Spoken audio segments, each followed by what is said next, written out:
In today's video, I'm going to teach you how to split transactions in QuickBooks Online.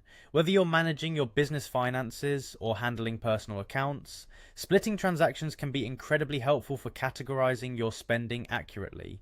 By dividing a single transaction into multiple categories, you'll have better insight into where and how your money is being spent. So, let's dive right in and make this process as simple and straightforward as possible. First things first, you'll need to sign into QuickBooks Online. Head over to the official QuickBooks Online website. If you're already a subscriber, just click on the sign in option at the top right corner of the page. For those who are new, you might want to navigate to the QuickBooks Online section to ensure you're on the correct platform. Once you're there, type in your login credentials, your username and password, and click on continue. If you have saved your details, it might automatically log you in, but make sure you're accessing the right account. Next, navigate to the Transactions tab. This is found on the left-hand side of your dashboard. The Transactions tab is your headquarters for tracking all your financial activities within QuickBooks. Once you've clicked on that, under the Transactions menu, click on Bank Transactions.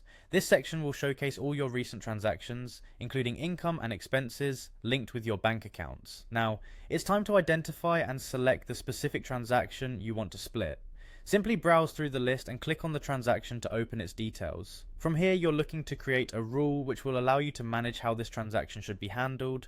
Click on the option labeled Create a Rule. This feature is particularly useful as it helps you set criteria for similar future transactions, ensuring they automatically follow the pattern you're about to establish. With the transaction details open, you'll see the Add a Split option. By clicking on this, you'll enable the functionality allowing you to divide the transaction. Here, specify how you want to split the transaction. You might want to categorize it by expense type, department, or any classification that fits your accounting needs. This is your chance to itemize how much of this transaction corresponds to various parts of your business or personal budget.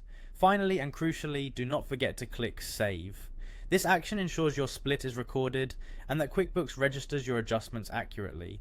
Saving will apply the rule to this transaction and any future transactions that meet the same criteria. It's as simple as that. You've now successfully split a transaction in QuickBooks Online, making your financial tracking that much more accurate. Keep exploring these features to find even more ways to streamline your bookkeeping processes. Thanks for watching and happy accounting.